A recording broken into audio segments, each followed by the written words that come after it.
Pengen tahu gimana homestay Sakinah Syariah tempat kami menginap di Bukit Tinggi? Ini dia.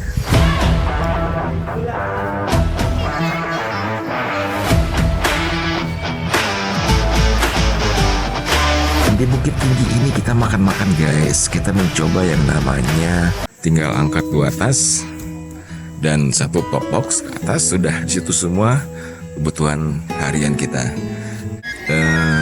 Saya secara pribadi baru merasa sensasi ketika perut itu sudah kenyang, tapi masih pengen nambah. Kalau nggak di stop itu perutnya bisa meledak. Dan ini bukan satu sistem atau metode yang terbaik, tetapi ini adalah caranya saya. Karena kenapa? Masih banyak cara yang dilakukan oleh orang lain yang lebih jitu, lebih bagus. Dan ini bukan suatu teknik yang baku, bukan. Dan saya bukan membicarakan soal teknik yang harus kalian ikutin, enggak. Tapi ini adalah apa yang saya lakukan karena saya nyamannya seperti itu.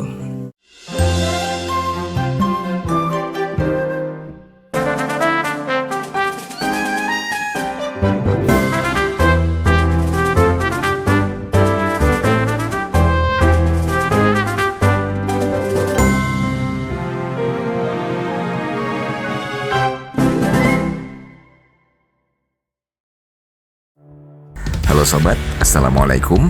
Kalau ikutin gaya saya yang ambil jarak tempuh kurang lebih 300 km per hari di jalur lintas barat Sumatera, kita bisa sampai di Bukit Tinggi, Sumatera Barat pas di hari kelima. Hari pertama mulai jalan dari BSD Tangsel dan nyebrang ke Sumatera dengan ferry eksekutif. Dengan jalan santai, kita bisa rehat dan menginap di Bandar Lampung malamnya. Besoknya di hari kedua, kita jalan lagi dari Bandar Lampung lalu nginap di Kota Bintuhan, Provinsi Bengkulu. Di hari ketiga dari Bintuhan, kita melanjutkan perjalanan lalu menginap di Kota Ketahun, masih di Provinsi Bengkulu. Nah, besoknya di hari keempat, dari Kota Ketahun Bengkulu, kita melanjutkan perjalanan ke Kota Painan, Sumatera Barat. Baru di hari kelima dari Painan kita melanjutkan perjalanan dengan jarak tempuh pendek menuju Kota Bukit Tinggi di Sumatera Barat via jalur Tiku, Lubuk Basuang, dan Danau Maninjau.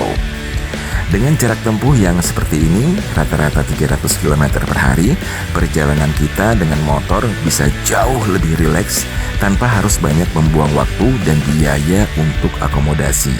Kita bisa menikmati perjalanan, dapat waktu rehat di jalan lebih banyak, dan tentunya bisa berhenti di spot-spot indah dan menarik di sepanjang perjalanan.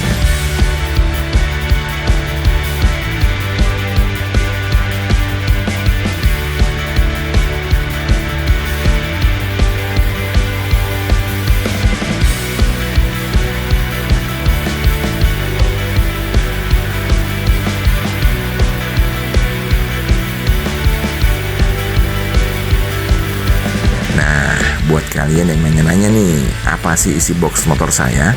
Berikut ada sedikit bonus yang saya rekam saat kami nginap di penginapan Sakinah Syariah di Bukit Tinggi. Baik, kali ini akan saya bicarakan sedikit bagaimana kita memanage motor dan segala luggage-nya.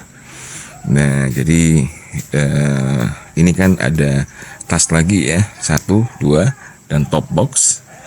Itu yang kita turunkan tiap malam, setiap kali kita pulang, setiap kali kita sampai di hotel adalah top box kita bawa ke kamar, dan 2 tas ini ya, 2 tas di atas yang saya ikat pakai ini. Nah, jadi set boxnya tinggal yang berisi barang-barang yang tidak kita perlukan harian, seperti laptop misalnya. Kalau diperlukan ya saya buka, ya ada banyaklah beberapa hal yang lain. Kemudian di sini berisi jaket, pompa, dan tool. Juga ada yang sebelah satu lagi ada jaket dan tools untuk menghadapi emergensi dalam soal mesin atau juga mekanik untuk motornya. Nah, jadi simple, tinggal angkat 2 tas dan 1 top box ke atas, sudah di situ semua kebutuhan harian kita. Dan hari ini sampai di Bukit Tinggi kita akan mengganti oli motor karena sudah 1500 ya. Jadi lebih bagus untuk mempertahankan performance motor. Kita ganti olinya, kita pakai yang standar saja ya, maklum super sport. Terus juga kita mau laundry. Jadi semua baju, celana, kaos kaki, buff, rompi yang sudah kita pakai selama 5 hari dalam perjalanan dari Tangerang Selatan BSD ke Bukit Tinggi ini ya, akan kita laundry pakai jasa Laundry Express saja. Jadi mudah-mudahan langsung siap ya, setengah jam atau minimal ya, kalaupun harus 1 harian it's okay. Tapi ada kok, saya sudah lihat tadi di Google Maps ada tersedia Laundry Express yang bisa langsung siap ya, swalayan gitu ya. Oke, sehat-sehat semua. Sekali lagi, semoga kita diberikan keberkahan dalam umur sehingga bisa beramal baik dan bisa bersabar dalam apapun yang Allah takdirkan untuk kita semua. Pengen tahu gimana homestay Sakinah Syariah tempat kami menginap di Bukit Tinggi? Ini dia. Homestay Sakinah Syariah di Bukit Tinggi. Begini penampakannya guys. Ini kita di balkon. Mereka namanya relaxing balkon. Ya, asik banget dengan suasana sejuk ya. Terus pemandangan di sekitar homestaynya seperti ini, homey banget ya. Seperti kita di rumah sendiri nih. Tuh, masih ada sawah di tengah perumahan-perumahan dengan latar belakang gunung. Udaranya yang aduh, enak banget ini. Ini di lantai 1 ya. Di lantai. Di dalam ini kamar juga, tapi kita pilih yang kipas angin aja, murah, 170.000 per malam. Ini kamar mandinya, sedap. Pakai kipas angin aja, udah cukup. Kadang malam kita nggak perlu pakai kipas angin, dingin.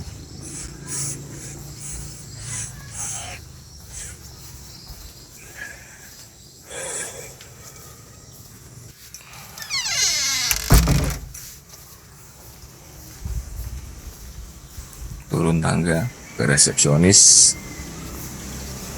dan itu Master of Tours. Nanti akan rame ini dengan mobil-mobil tamu. Kita udah pesan tempat untuk motor di sini karena kita mau parking untuk besok.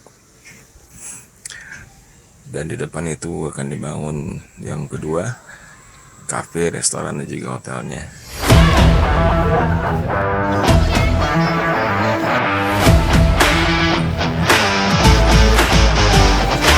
Di Bukit Tinggi ini kita makan-makan guys. Kita mencoba yang namanya pisang bakar, pisang panggang HMZ ini. Ini adanya di pasar atas ya. Enak banget menu yang satu ini, dan ini adalah menu favorit saya kalau di Bukit Tinggi. Tapi saya nggak bisa banyak-banyak karena ini juga ada santannya. Dan lambung saya sangat bereaksi dengan yang namanya santan. Tapi ini menu enak banget ya. Pisang dipanggang dengan kulitnya terus dibuka ya. Tersajikan seperti ini dicampur dengan kuah yang kuah santan dicampur susu, terus ada crackersnya, roti kabin seperti itu ya. Nah kalau mau nambah serabi itu jauh lebih nikmat. Kopi di sini juga enak banget ya. Alhamdulillah setelah sholat Jumat di Bukit Tinggi yang selesainya jam 1 siang tadi, kita mau keluar dari homestay. Bukan check out ya, keluar menuju sekitaran Jam Gadang untuk mencari makan siang di Los Tambuang. Dan kita akan insya Allah menikmati nasi kapau yang banyak dijual di sana ya. Dan kita mau mencoba segala macam kuliner yang bisa kita coba. Mungkin bisa dicoba semua ya. Dan kalau di sini di Bukit Tinggi, bagi yang menyukai masakan ala Sumatera, khususnya Sumatera Barat, saya secara pribadi baru merasa sensasi ketika perut itu sudah kenyang, tapi masih pengen nambah. Kalau nggak di stop, itu perutnya bisa meledak, nggak baik ya. Sesuatu yang berlebihan itu tetap nggak baik juga. Jadi kali ini saya akan mencoba makan sedikit untuk yang makanan yang ini, yang lain sedikit. Jadi banyak hal yang bisa kita coba insya Allah. Bismillah. Kita juga mencoba sate Padang di Bukit Tinggi, terus juga teh talua, dan juga banyak banget ya yang kita coba kulinernya di kota wisata Bukit Tinggi ini.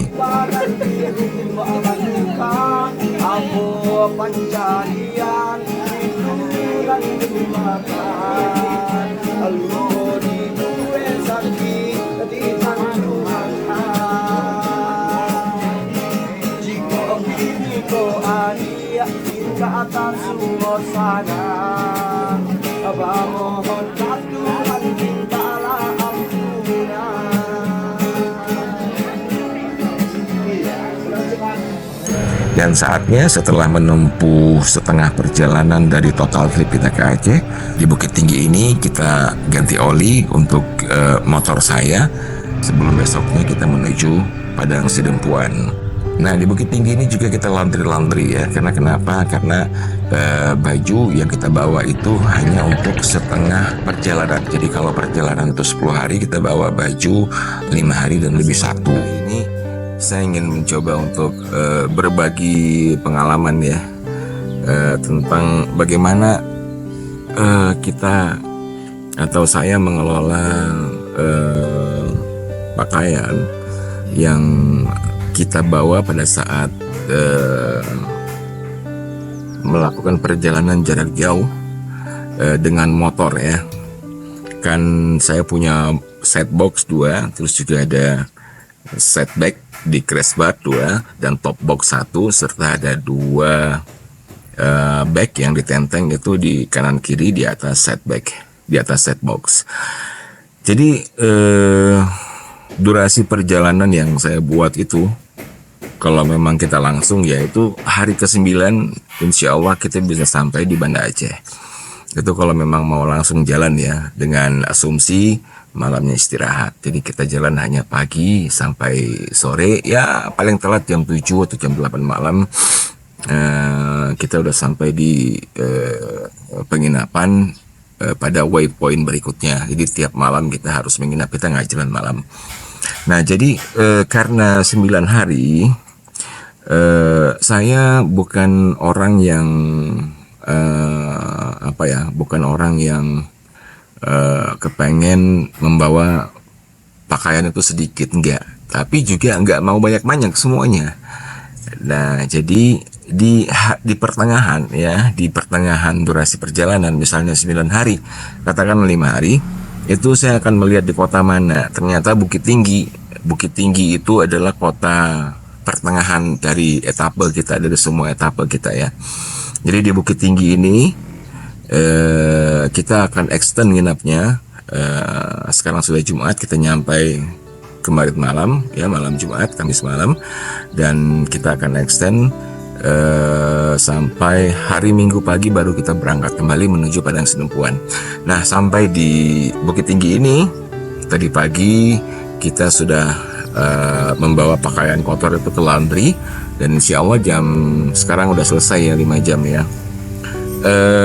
Baju yang kita bawa itu nggak banyak, itu semuanya untuk 5 hari, walaupun perjalanannya sekitar 9 hari ya. Jadi cara kita kelola memakai baju adalah dari BSD kita memakai baju yang kita gunakan pada saat di motor ya. Jadi satu baju kaos seperti ini, t-shirt ya, kemudian satu kemeja dilapisi dengan kemeja lengan panjang, rompi, dan celana panjang, celana yang aman untuk kita pakai pada saat mengendarai motor. Nah, sampai di Bandar Lampung itu baju kita buka, khususnya baju daleman ya, baju kaos ya, t-shirt ya, dan kita jadikan sebagai baju kotor. Baju kotor itu masuk ke dalam satu kantung tersendiri. Celana dalam kebetulan lebih praktis memakai celana dalam kertas ya, tinggal buang. Dan untuk tidurnya kita akan memakai baju t-shirt yang besok akan kita pakai jalan. Nah, gitu ya. Jadi kita nggak terlalu banyak bawa baju. Nah, tetapi kemeja lengan panjang dan celana masih kita pakai, yang kita pakai dari BSD ke Bandar Lampung masih kita pakai lagi untuk perjalanan etapa berikutnya dari Bandar Lampung ke Bintuhan Bengkulu. Nah, jadi kemeja lengan panjang dan celana panjang itu durasinya hanya 2 hari, tetapi kalau t-shirt yang di bagian dalam durasinya hanya sekali perjalanan. Nah, ketika di hotel kita tidur, beraktivitas di hotel, makan mau keluar, itu kita akan memakai t-shirt yang akan kita gunakan untuk jalan besok. Nah, ada celana khusus, celana panjang khusus yang kita pakai. Itu saja selama 5 atau 6 hari ya, untuk tidur dan juga untuk jalan-jalan di seputar hotel. Celana kain biasa yang nyaman dipakai untuk tidur, tetapi masih bisa sopan, masih bisa digunakan untuk sholat dan lain sebagainya. Nah, ketika di Bintuhan, baju yang kita pakai, kemeja dan celana yang kita pakai dari BSD sudah kita masukkan ke dalam pakaian kotor. Jadi kita pakai kemeja baru, celana baru, dan baju yang t-shirt yang kita pakai dari Bandar Lampung ke Bintuhan itu juga kita masukkan ke kantung pakaian kotor. Jadi seperti itu. Jadi kita nggak memakai baju yang banyak ya. Jadi baju tidur itu nggak khusus. Jadi baju tidur juga dipakai untuk jalan besok harinya. Sehingga kita memakai membawa baju tidak kebanyakan, apalagi kalau ada penumpang di belakang ya, betul anak saya, itu kan pasti lebih banyak ya. Nah, tadi aja itu udah jumlah kilo baju yang kita bawa dari BSD yang kotor itu ketika kita timbang tadi di laundry itu semuanya 5,4 kilo. Banyak ya. Apalagi kalau kita banyak bawa baju. Nah, itu sudah kita kelola dengan memperhitungkan kenyamanan untuk diri sendiri dan juga meminimalisir jumlah baju yang kita bawa ya, sehingga kita tidak terlalu ekstrim untuk membawa baju sedikit saja atau lebih banyak, enggak. Tetap kita memperhitungkan faktor nyaman. Nah, banyak orang juga yang membawa baju sedikit saja dan itu bukan tipe saya dalam berjalan jauh. Saya ingin juga merasa nyaman dalam touring, menikmati suasana, bukan hanya motoran, tapi suasana badan, suasana lingkungan, dan lain sebagainya. Begitu aja yang bisa saya katakan untuk kali ini. Mudah-mudahan ini bisa bermanfaat bagi siapapun yang ingin melakukan jarak jauh perjalanannya dengan motor, bagaimana cara mengelola baju. Dan ini bukan satu sistem atau metode yang terbaik, tetapi ini adalah caranya saya. Karena kenapa? Masih banyak cara yang dilakukan oleh orang lain yang lebih jitu, lebih bagus. Dan ini bukan suatu teknik yang baku, bukan. Dan saya bukan membicarakan soal teknik yang harus kalian ikutin, enggak. Tapi ini adalah apa yang saya lakukan karena saya nyamannya seperti itu. Sehat-sehat semua ya. Mudah-mudahan kita diberikan umur yang berkah sehingga mampu terus beramal solih dan diterima amal kita, dan juga kita diberikan kesabaran yang cukup besar ketika Allah menakdirkan hal-hal apapun untuk kita. Sekarang kita mau berangkat ke Padang Sidempuan dari Bukit Tinggi. Waktu sudah menunjukkan pukul 7.15 pagi, hari Minggu tanggal berapa itu? Bis, helmnya kancing bis.